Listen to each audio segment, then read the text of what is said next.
Bonjour et bienvenue chez DigiSchool. Je suis Vanessa Brossard, votre professeure d'histoire-géographie et aujourd'hui nous allons voir un chapitre de seconde en géographie sur l'enjeu énergétique et plus particulièrement la France.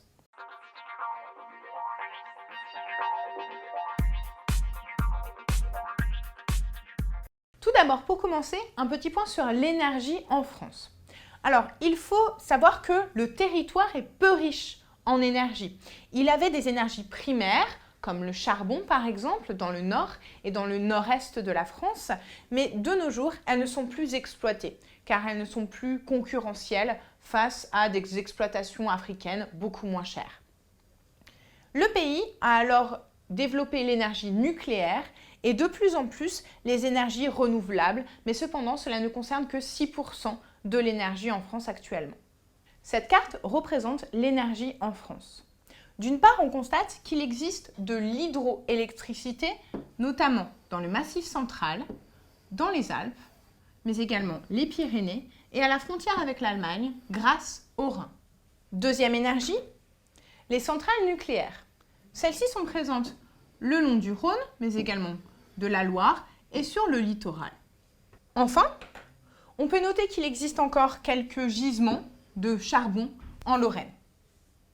Ce qu'il faut également voir, c'est que la France demande de la matière première qui arrive notamment par la mer Méditerranée, mais également l'Atlantique, ainsi que par le nord du pays, aussi bien par la mer que par la terre.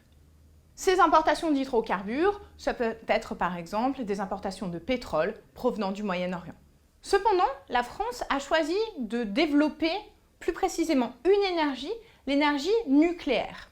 Ce choix vient de l'histoire et notamment est lié avec un choc pétrolier, celui de 1973.